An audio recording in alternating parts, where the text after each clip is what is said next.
A chance's folly. Well, I smoked this bowl.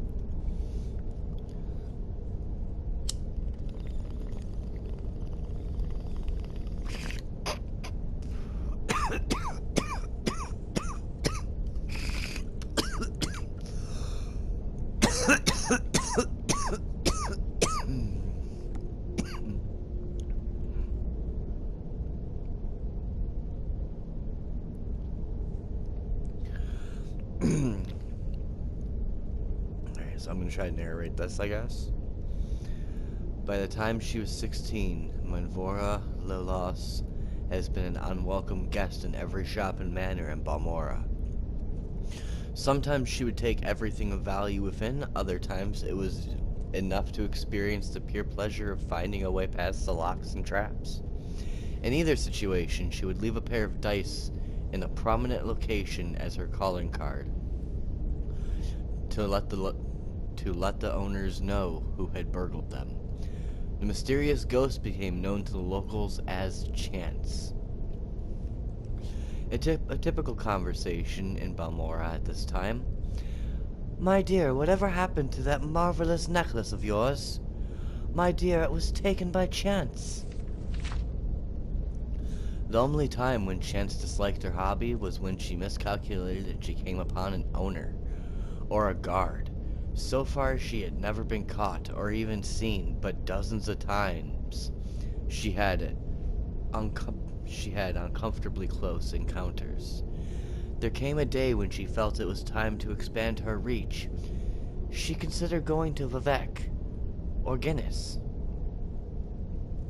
But one night, at the 8 Plates, she heard a tale of a Heron ancestral tomb. An ancient tomb filled with traps possessing hundreds of years of the Haran family treasures. Or Hiran? We'll go with Haran. No, Hiran. Hiran. Sorry. The idea of breaking the spell of the Hiran tomb and gaining the fortune within appealed to Chance. But facing the guardians was outside of her experience. While she was considering her options, she saw Orlister Moresby sitting at a table nearby.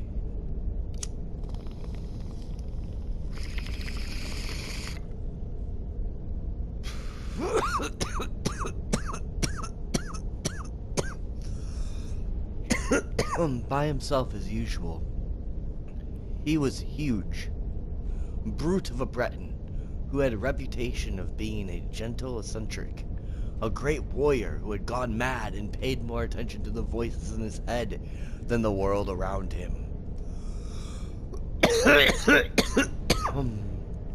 If she must have a partner in this enterprise, Chance decided this man would be perfect. He would not demand or understand the concept of getting an equal share of the booty. If worse came to worse, he would not be missed.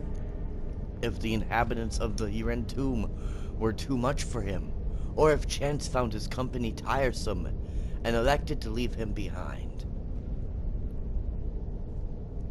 Olister, I don't think we've ever met, but my name is Minerva. Or Minva? Maniva, she said, approaching the table. I'm fancying a trip to the Haran ancestral tomb. If you think you could handle the monsters, I could take care of unlocking the doors and popping traps. What do you think? The Breton took a moment to reply, as if considering the console of the voices in his head. Finally, he nodded his head in the affirmative, mumbling, Yes. Proper rock, hot steel, chitin walls beyond doors 53, 2 months back. 2 months and back. Splendid, said Chance, not the least put off by his rambling. We'll leave early tomorrow. When Chance met Olister the next morning, he was wearing chitin armor and had armed himself with an unusual blade that glowed faintly of enchantment. As they began their trek, she tried to engage him in conversation, but his responses were so nonsensical that she quickly abandoned the attempts. A sudden rainstorm swelled over the plain, dousing them, but as she was wearing no armor and Olistar was wearing slick chitin, their progress was not impeded. Into the dark recesses of the Huron tomb they delved. Her instincts had been correct. They made very good partners.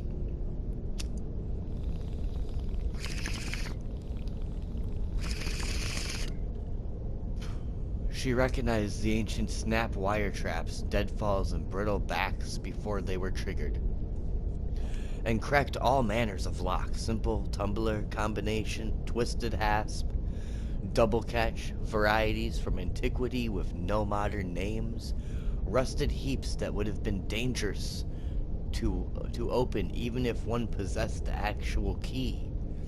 Olistar, for his part, slew scores of bizarre fiends, the likes of which Chance, a city girl, had never seen before. His enchanted blade's spell of fire was particularly effective against the frost Atronachs. He even saved her when she lost her footing and nearly plummeted into a shadowy crack in the floor. "Not to hurt thyself," he said, his face showing genuine concern. "There are walls beyond doors in 53, drain ring 2 months in the back. Drop a rock, come Mother Chance."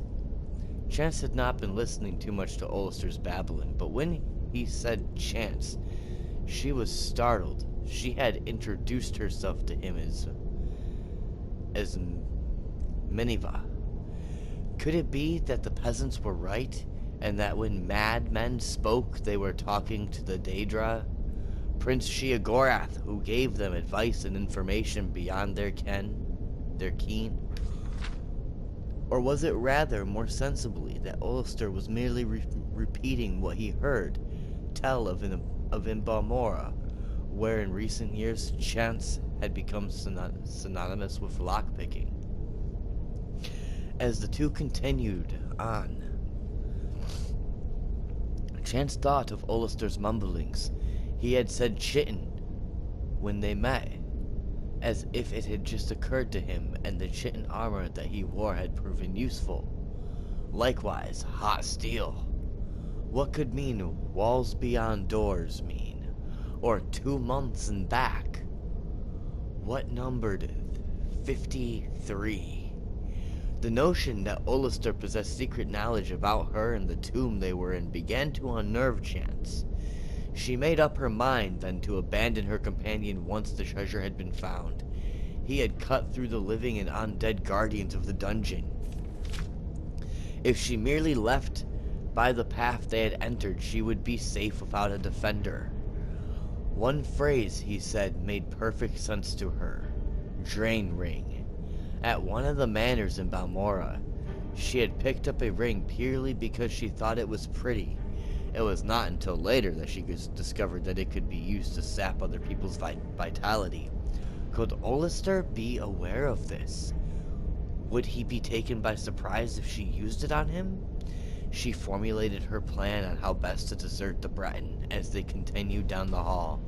Abruptly, the passage ended with a large metal door secured by a golden lock. Using her pick, Chance snapped away the 2 tumblers and bolt and swung the door open. The treasure of the Huron tomb was within.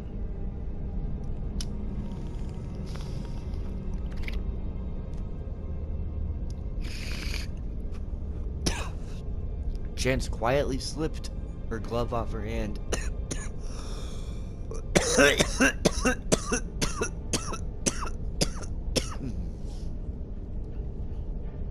Chance quietly slipped off the glove off her hand, exposing the ring. As she stepped into the room, there were 53 bags of gold within.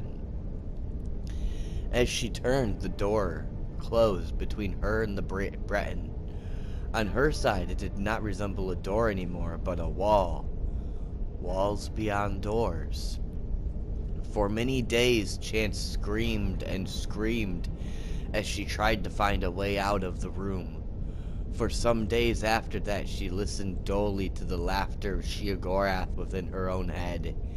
2 months later, when Ulister returned, she was dead. He used a rock to prop open the door and remove the gold. I'd say that was a fine tale to start off our journey on today's ventures, wouldn't you say?